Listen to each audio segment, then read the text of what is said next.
Happy New Year, everyone. It is David Nuno with TexAgs Rewind, presented by T-Mobile. And yeah, the New Year's coming, and it's been a lot of talk about the SEC. By the way, this show, I should tell you, is presented by T-Mobile.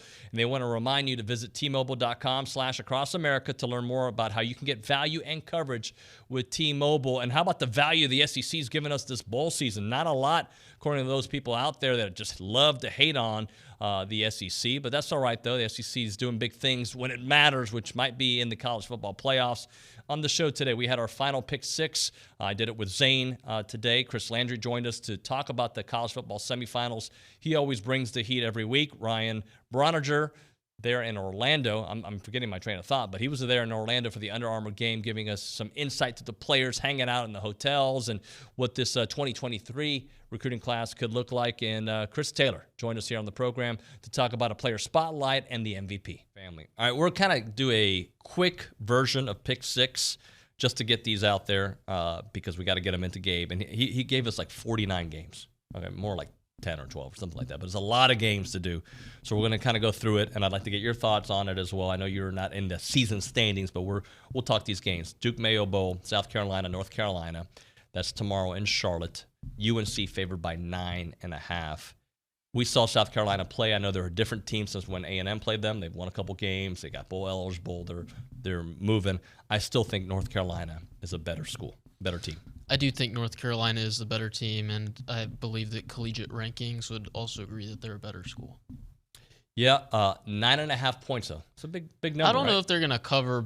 I mean, I thought that the easiest pick of the bowl season was going to be Mississippi State to cover, and that was so incredibly wrong. So 9.5 is a pretty big line. So I'd probably say North Carolina to win, but not to cover.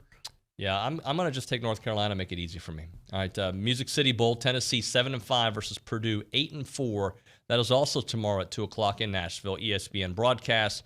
Tennessee favored by 4.5. I'm saying Tennessee. It's another bowl game that people haven't been talking about as much, but I mean, I know Tennessee fans are pretty excited to see their team in a bowl game in their home state. I'd say there's going to be a lot of orange in that stadium, so I'd say Tennessee wins that game and covers. I agree with you there. Outback Bowl, number 21, Arkansas versus Penn State, January 1st at 11 a.m. in Tampa.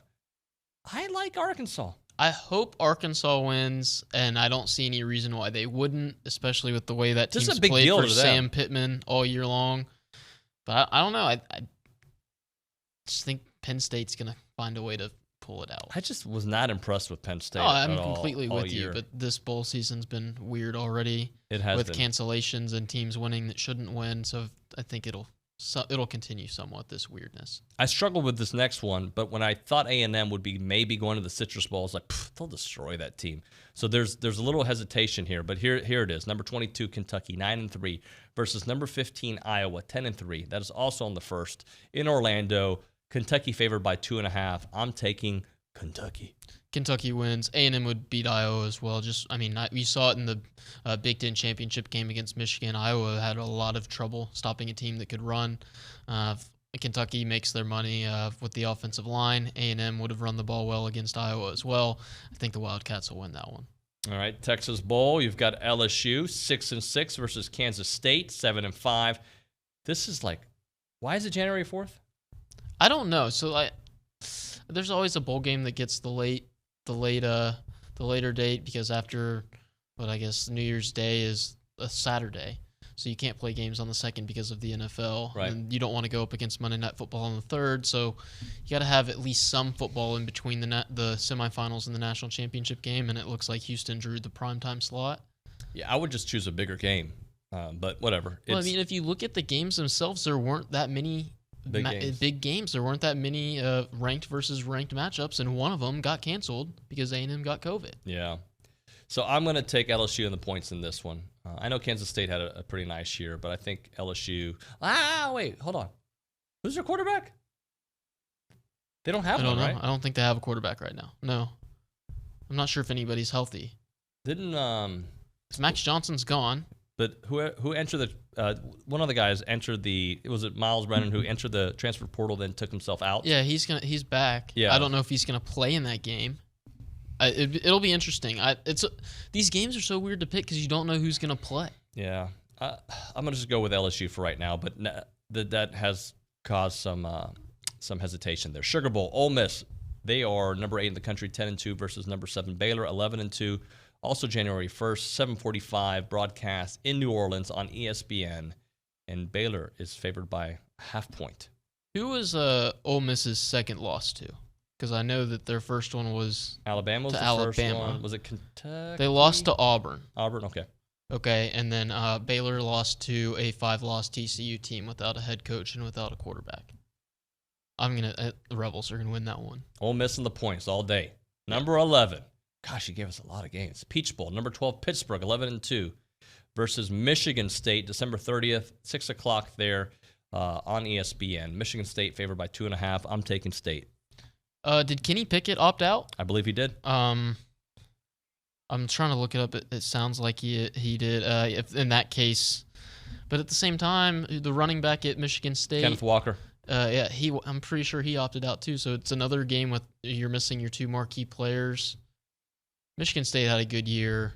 I'll go with Sparty. Yeah, I'm going with Sparty in that. I'm looking to see a couple of things. One, in Michigan, Georgia, a lot of talk about, well, how's Georgia going to adjust? And I think Georgia's going to do what they do. JT Daniels hadn't practiced much because he's had been sitting out. They're going to go with Stetson Bennett. I don't think Michigan has enough explosiveness on offense to do what Alabama was able to do. So we'll see. That game may be a little bit close to the vest with Georgia's has a little bit more maybe to work off play action. So I think that is an interesting game, and that they like to play it similarly stylistically. I think Cincinnati might cause Alabama a little bit more trouble than people might think, but to me, it's about defending the quarterback run, and Desmond Ridder, everything successfully offensively for them comes off the run game. It's an experienced offensive line, but it's the mobility of the quarterback when plays break down that could cause Alabama trouble that they've got to handle. I do think their corners have good ability to match up. They probably got better secondary play than Georgia overall, Cincinnati, that is. But I do think there's enough playmakers, and I think certainly making plays from the slot position, which without Mechie is going to hurt them. I do think Alabama advances, would favor Georgia a little bit. I do think we get an all-SEC matchup, but we'll see. It's going to be interesting. One of the things I keep being encouraged by, you see things on social media about these signees being buddies, at least on social, but you're there seeing them in real time, hanging out and bonding. Kind of help us, give us a glimpse to that. Yeah, I mean, I think a lot of these kids they committed so early to A&M, and they've had roommates picked out for a long time, and it's kind of like second nature when they get to hang out together. They've been around each other so much, coming on trips to College Station, and Bobby obviously being the ringleader, but the whole group really. Bobby, Donovan, Bryce, Connor, PJ, Martrell, Chris Marshall, all these guys like walking around the hotel together last night as teammates already in their mind, and it's cool to see. And the ways that the world has changed in technology, it's obviously given them way more of an opportunity to get to know each other way faster. So, it's fun. It's like the culmination of something that's been really fun to cover for me, but culmination to the high school careers, and they get to play with the guys that, a lot of them, David, will be in College Station in 2 weeks? Right. And January 11th is move-in day. So some of it, we're right at 2 weeks or a little less than 2 weeks away from those kids moving in and starting their careers at A&M. So this is a fun week for them. They get to do a lot of events together and then compete on the practice field and showcase their talent. So fun for us to cover, fun for them to compete at, and it's cool to see those bonds, those brotherhoods kind of show up on the field for the first time together. But for you, who was your MVP this past 2021 season? It can be both on offense and defense, or just one overall. You tell me. I think we talked about Mississippi State, we talked about Arkansas, and we know what the line looked like in those games. It was just, we didn't have an identity. We were moving Kenyon up and down the line, trying to put him in a place that's going to make us the best unit possible. I thought once Deuce Fathery was inserted into that offensive line, it stabilized things. And so for me, after that Mississippi State game, we're looking like, oh man, this thing could go bad really quick. Once he was inserted into that lineup and we were able to say, okay, we've got a guy at right tackle, we've got a guy at center. We'll take Kenyon, maybe move him to the left, the left tackle to be able to stop that pass rush off the edge.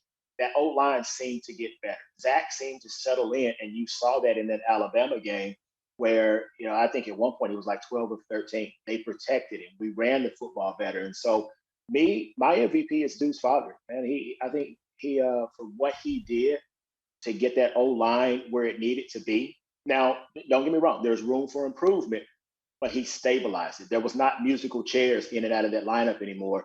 And you knew that you were going to have a group of guys when healthy, they were going to be your guys that were going to be on the field. So for what he did as a freshman coming in, man, again, I look for big things from him moving into his sophomore year. He just can't get complacent, work on the things that he struggled with. But he could be an anchor on that offensive line for years to come. I want to encourage you all to like, subscribe, comment, share, and do all the good stuff that you're supposed to do on these videos. Also, Happy New Year to everyone. Thank you so much for watching TexAgs Rewind, presented by T-Mobile.